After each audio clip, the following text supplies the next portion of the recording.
హల్లెలూయా! దేవునికి స్తోత్రం. సృష్టికర్త అయిన యేసుప్రభు వారు పరిశుద్ధ గ్రంథం నుండి ఈరోజు మన కొరకు ఇస్తున్న వాగ్దానం అపోస్తలుడైన పౌలు హెబ్రీయులకు రాసిన పత్రిక 6వ అధ్యాయం 14వ వచనం.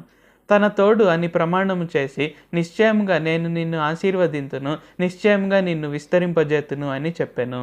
సో ఈరోజు వాగ్దానం కనుక చూసుకున్నట్లయితే ఏంటి, ఇది యాక్చువల్గా యేసుప్రభు వారు ఇది అబ్రహాంకి ఇచ్చిన వాగ్దానం అనమాట. అంటే అబ్రహాంకి ప్రమాణం చేసి చెప్పారనమాట. ఏంటంటే నిశ్చయంగా నేను నిన్ను ఆశీర్వదింతును, నిశ్చయంగా నిన్ను విస్తరింపజేతును అని. సో ఇక్కడ ఏంటి, మనకు కూడా అబ్రహాం ఆశీర్వాదం ఉంది కాబట్టి, అంటే మనకు గలతీయులకు రాసిన పత్రిక 3వ అధ్యాయం 13, 14 వచనాల ప్రకారంగా మన పైన కూడా అబ్రహాం పొందిన ఆశీర్వచనం ఉంది కాబట్టి ఇక్కడ ఏంటి, ఈరోజు మనకందరికీ యేసుప్రభు వారు తెలియజేస్తున్నారు ఏంటంటే, నా తోడు అని నేను ప్రమాణం చేస్తున్నాను, నేను మిమ్మల్ని ఖచ్చితంగా ఆశీర్వదిస్తాను, ఖచ్చితంగా విస్తరింపజేస్తాను అని. సో ఎందుకంటే ఈరోజు కనుక చూసుకున్నట్లయితే ఏంటి, మనలో చాలామంది ఇబ్బంది పడుతున్నారు. అంటే ఎక్స్పెషల్లీ డబ్బుల గురించిన వ్యవహారంలో చాలామంది ఇబ్బంది పడుతున్నారు. అయితే యేసుప్రభు వారు చెప్తున్నారు, సో నేను నన్ను నమ్ముకున్న ప్రతి ఒక్కరిని నేను ఖచ్చితంగా ప్రమాణం చేసి చెప్తున్నాను, ఖచ్చితంగా ఆశీర్వదిస్తాను అని. కాబట్టి మీకు ఆర్థిక సమస్యలు ఉన్నట్లయితే ఏంటంటే, ఈ దేవుడు నాకు ఏం చేయలేదు అని విడిచిపెట్టే బదులుగా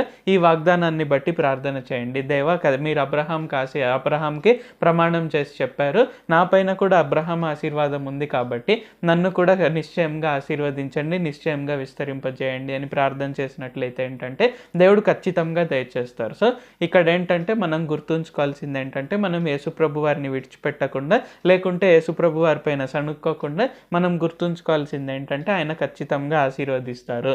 ఆయన నన్ను ప్రేమిస్తూ ఉన్నారు. సో నా కొరకే సిలువ పైన బలియాగం అయ్యేంతగా నన్ను ప్రేమిస్తున్నారు కాబట్టి ఖచ్చితంగా ఆయన ఆశీర్వదిస్తారు. ఆయన ఒక్కసారి కనుక వాగ్దానం ఇస్తే 100% నెరవేరుస్తారు అనేది మనం గుర్తుంచుకొని మనమందరం కూడా ముందుకు సాగాలి. ప్రార్థించుకుందాం. ప్రభువా, దేవా, సర్వాధికారి, మాకు ఇంకొకసారి ప్రార్థించుకునేందుకు అవకాశం ఇచ్చినందుకు వందనాలు తండ్రి. మీరు మా కొరకే చేసిన ప్రతి ఒక్క మేలుని బట్టి మీకు వందనాలు, స్తుతులు, స్తోత్రాలు తండ్రి. ఈరోజు వాగ్దానంని బట్టి వందనాలు తండ్రి. మీ తోడు అని ప్రమాణం చేసి మరి నిశ్చయంగా నేను మిమ్మల్ని ఆశీర్వదిస్తాను, నిశ్చయంగా నేను మిమ్మల్ని విస్తరింపజేస్తాను అని మా అందరితో చెప్పినందుకు వందనాలు తండ్రి. కావున ఈ ప్రార్థనలు ఎవరెవరైతే పాల్గొంటున్నారో వారు ఏ సమయంలో కూడా మిమ్మల్ని విడిచిపెట్టకుండా నిశ్చయంగా మీరు వారిని ఆశీర్వదిస్తారు, నిశ్చయంగా వారిని విస్తరింపజేస్తారు అనేది గుర్తుంచుకొని వారు మిమ్మల్ని స్తుతిస్తూ ఆరాధిస్తూ మీ పైన నమ్మకంతో గొప్ప విశ్వాసంతో ముందుకు సాగుటకు సహాయం చేయండి. ఆ విధంగా ప్రతి ఒక్కరు కూడా అబ్రహాం పొందిన ఆశీర్వాదాన్ని పొంది గొప్పగా ఆశీర్వదింపబడి అనేకులకు, అన్ని దేశాలకు ఆశీర్వాదకరంగా నిల్చుటకు సహాయం చేయండి. నజరేయుడైన సర్వశక్తి గల యేసుక్రీస్తు నామంలో ప్రార్థిస్తున్నాం తండ్రి. ఆమేన్. Thank you Jesus. దేవుడు మిమ్మల్ని ఆశీర్వదించును గాక.